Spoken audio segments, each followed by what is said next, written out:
we're really excited to have you on board and get started with 3D design and printing. As I said, Makers Empire is an Adelaide-based company, and we work predominantly with primary and middle school teachers focused on 3D design and printing technology. Today, we're going to be looking at how you can incorporate our technology into the curriculum using what we call challenge courses, but they're basically an entire unit of work that you can use with your kids. Just a little bit of background about me. This is my avatar in Makers Empire. So I have been working in education for 15 years, mainly as a digital and design technologies teacher. So I actually only finished teaching last year, so I'm straight out of the classroom. So I've got lots of strategies I can share with you. So if you've got questions, please ask. I've been a STEM coordinator, a teacher, mentor and trainer, a customer success manager working with software companies, educational software companies other than Makers Empire, and also currently a learning manager at Makers Empire. So this is the session outline for today. We're going to have a brief look at the 3D app because I believe most of you have already been in there and had a look around. But if you need further sessions, we can run those in future to go into that a little bit more detail. We're going to focus on the challenge courses that are available within the app and how you can assign them to your students. And we'll take a look at one that is our main challenge course for this term, which is Watching Glass Grow. It's aligned with the Chihuly glass in the Botanical Gardens. And we'll look at how you can showcase design solutions for your students to give them some ideas, and then briefly look at a managed project and what that is. Let me share with you a little bit about Makers Empire to start off with. We have a vision that I'm sure you will share, and we would love to see every young person empowered to be a creator, innovator and problem solver. We really believe that every child can make their world better, so we believe in giving them the skills to do that. Our mission to achieve our vision, we aim to develop children's creative confidence and their design thinking skills using our program, including our fun and interactive 3D design software. So we're going to delve into the software a bit now. So if you would like to follow along, please do so. If you want to just watch and absorb, that's fine as well. There are two elements that you'll be using with Makers Empire. You've got the downloadable app where you and the students create your 3D designs and complete challenges. And you also have the teacher dashboard, which is where you as a teacher can go in, and it's actually web-based. So the app can be used on any platform and the dashboard is web-based. And so that's where you go to manage your classes and assign resources that we have within the app for them. Okay, I'm going to bring up the app now so we can just look at it live. Okay, so when you log into the app, you'll find that you come to this screen straight away. This is the Maker World. Okay, so when you sign in, the login page actually looks like this. And you'll always go to the sign in, the big green button, and the students are the same because you will have created an account for them. So go straight to sign in, then you would sign in with your username and password. Students can use their QR codes. Okay, so once you get in, you come to the Maker World. And when students first log in or you first log in, you'll find all of the Maker World is greyed out except for the training lab. So the app is designed to make you go through the training lab first before you can get access to the rest of the world, and it's the same with the students. You can actually turn off the training lab in the dashboard. So if you've got any students who already know how to use the app, you can turn off the training lab and they can go straight in and start creating. Okay, once you get into the training lab, it takes you straight into the basic training. So you'll come straight to this screen the first time you go in, and you and students can go in and create your own avatar. So the beauty of the avatar is to reinforce that cyber safety with representing yourself with an avatar rather than a photo. So they can go through and they can go to each of these tabs, and once they've finished their whole avatar, then it opens up some game-based learning for them. So each of these game-based learning sessions are little games that teach them specific skills. So Where's My Candy will teach them how to rotate in a 3D world. It's very different working in a 3D world than it is working in 2D. So they need to learn how to rotate around that, zooming in and out, making towers and so on. So there's all sorts of different skills in there. I'm just going to do a really brief overview of this. Once they have done the training lab, then they've got the opportunity, and it will open up the pro training and the video room so they can go and look at other students creating videos. And then there are these other areas as well. So just to quickly go through, Maze Mania is like a game-based learning thing. So they can go in and they can make their own games and they can share them with students, with other students, and do each other's. It can be a little bit distracting. So you can turn that off in the teacher dashboard, and it will just turn it off during the school day so they can still play it at night if they want to. You've got this competition area where they can go in and do competitions, and monthly competitions here and daily challenges here. You've got mission control where you can go in and create your own challenges for them. But we're going to be focusing on Challenge Central today.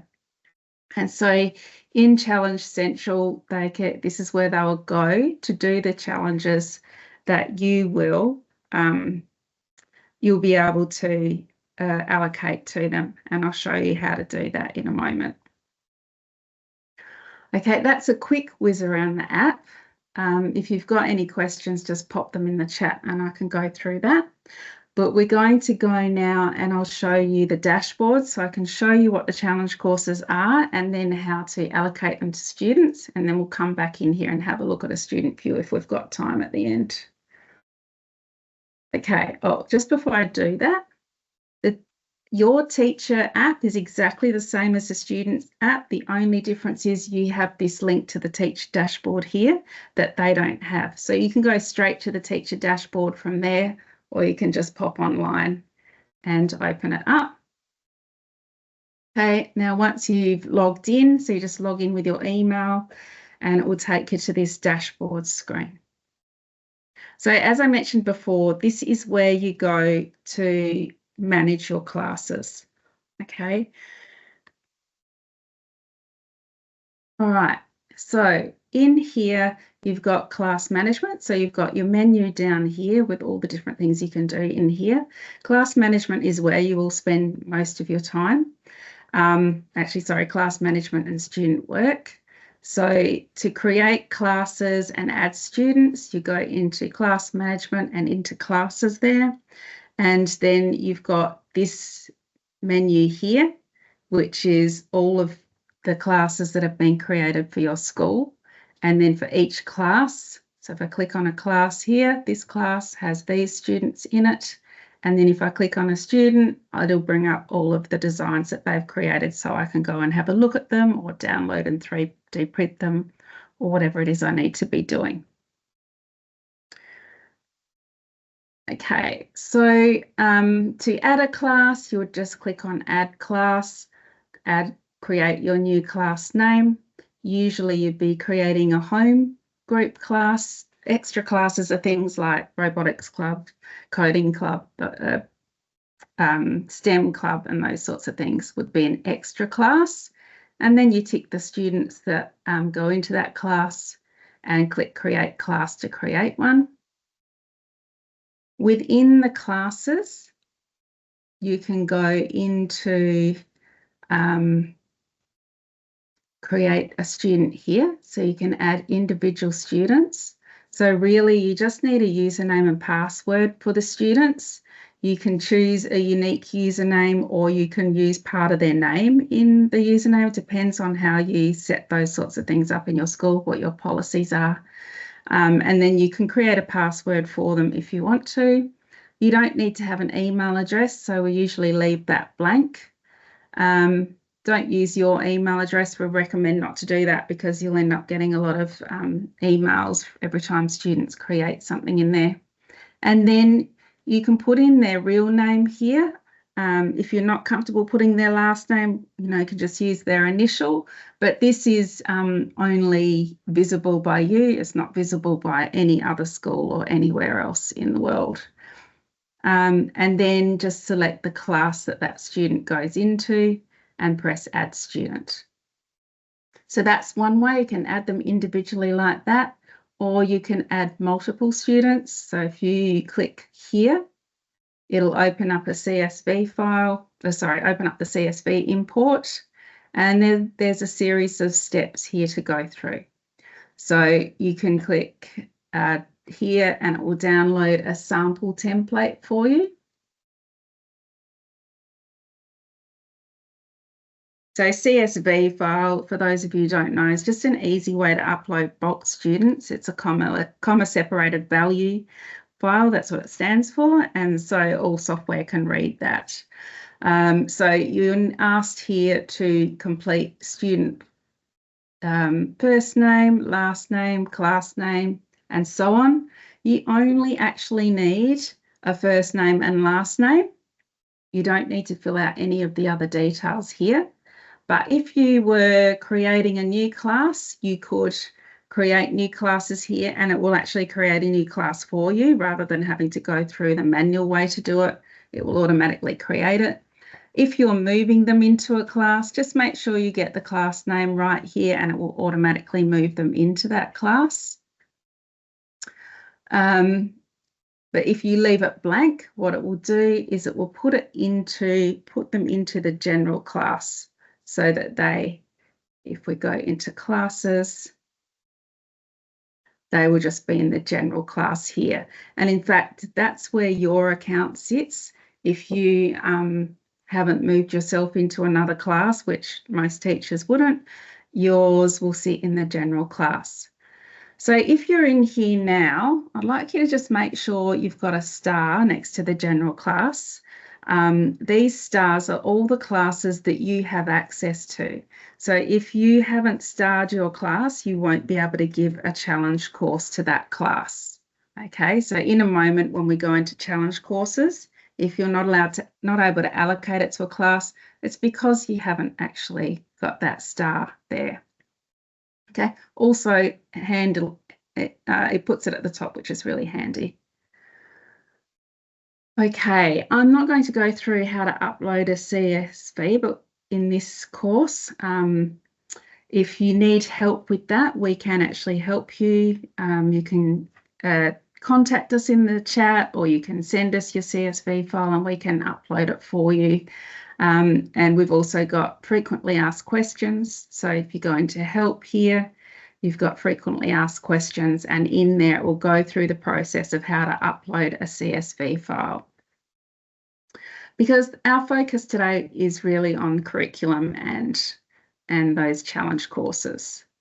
So once you've got your class created and you've made sure you've got a star next to it here, you can now start to look at what challenge courses are available within the app that you might be able to use in your curriculum areas.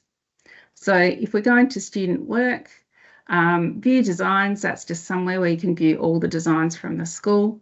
We're really interested in these challenge courses here. So if I click on the little down arrow there, you can see there's a few different options here for challenge courses. So what we might do is go in and have a look at the challenge courses that are available.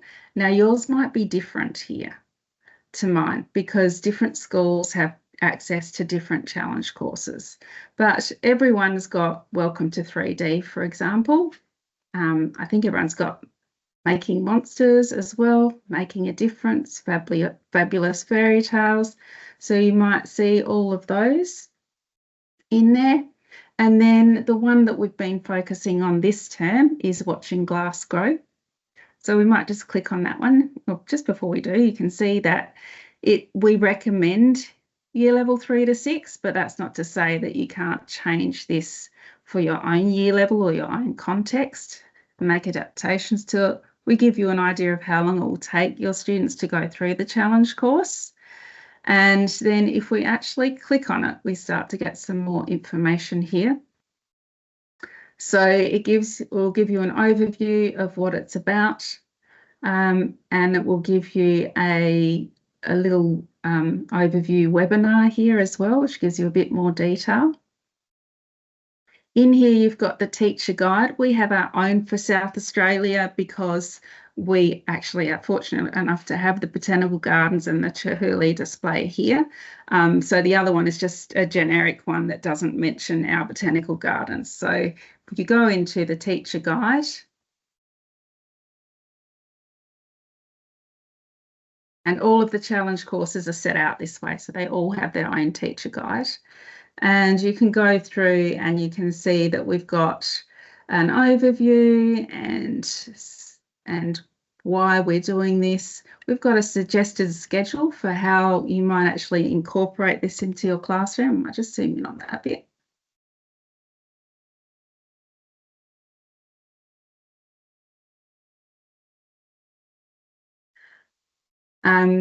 So week 1 is your introduction. Weeks 2 to 5, you might actually facilitate some learning with them to get through the challenge course in Makers Empire. And then they actually, as part of the challenge courses, there's always a design thinking process that they go through at the end and to design their own products. And then weeks 9 and 10 for them to reflect and communicate and get feedback back and make changes to their design.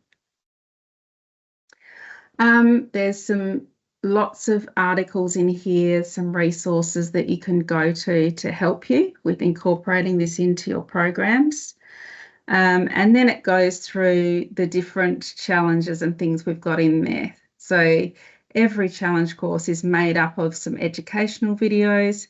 After each video, it shows the students a quiz to test their learning from the video. So they can't just watch it and not absorb what it's saying. They need to get the answers right so they can get some tokens for their designs.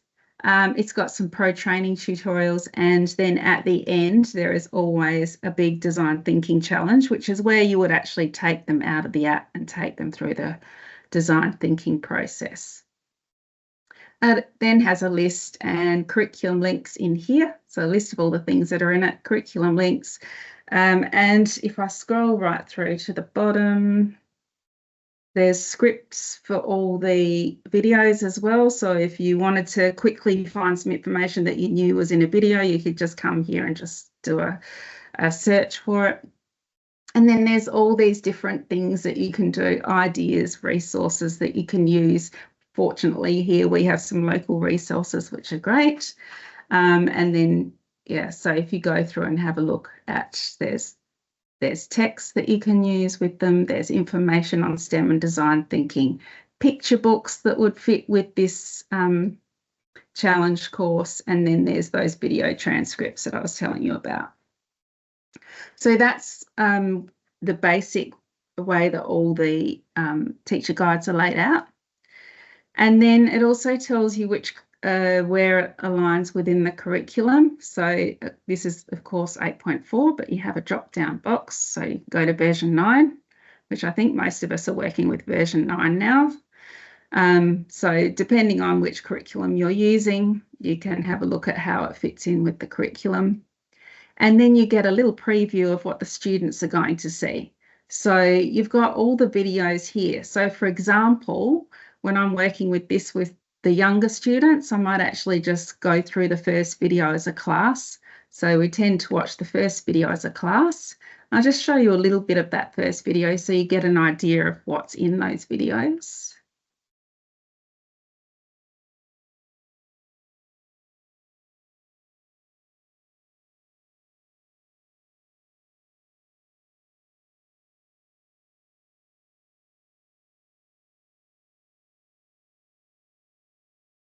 So I might go through that. If the kids haven't done it before, I might go through that with them together. And then we've got, they go through a quiz. So it's like a quiz show style with a cartoon character, and it's quite engaging for them. And they earn tokens when they get the questions right, which helps them with their design. And if you wanted to have a look at the questions, so you might look at the video beforehand, and then you can see in here the questions that are asked of the students in that quiz and what the answers are. So you can have a look at how that works in with what you're doing in the curriculum. And then the next thing is this is the pro training course. So the pro training will take them through and show them step by step how to actually make something. So in this case, it's teaching them how to make a pair of glasses. And so that gives them the skills. And so then they go through and they keep going, and there's different pro challenges and different videos about different parts of the program. And then when they get to the end, they are given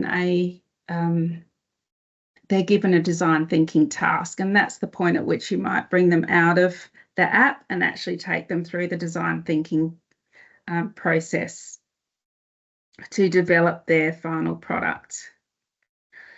Okay, so that's what a challenge course looks like. How do we actually give that to the students?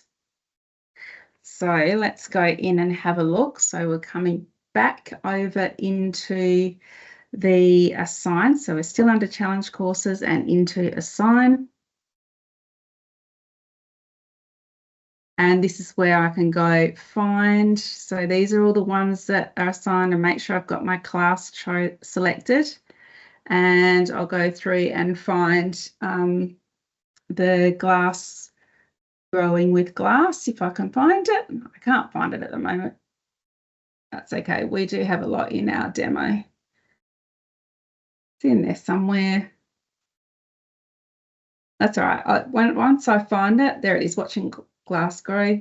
So I can tick the top box to either have all my class or none of my class. So even these other ones here, if I decide I don't want them to have access to anything else at the moment, just that one, I can just untick all of them. And then they'll be able to go into the app and actually access it. Just quickly, I'll show you, you have progress reports as well. I'm just going to go into a class where we actually have some samples to show you of how that looks like. So I need my class, I need the course that they're doing, and then I'll press search, and I can see in here not just how far they've progressed, but also how well they're doing. So it's the traffic light system. So green means they've done well, yellow, they've done okay, but I might want to have a chat to them, and red, they're really struggling and they might need a bit of extra help. I can also go in here, like this person's finished, so I can assess their work.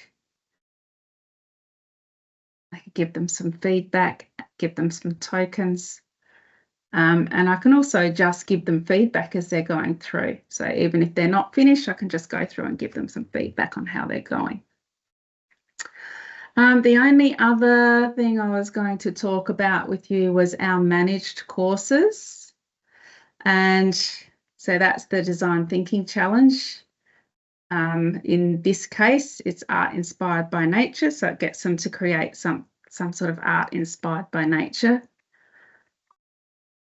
And then I've just shown you all of that.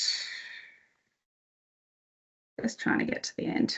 And then this is the design thinking. I think we might finish on this. So this is the design thinking process that we use in our software. There are lots of different models out there, and you might be using a different one. That's fine. We just chose this one because we think it fits in really well with the curriculum, and it was the original one created by the Stanford School, Stanford University.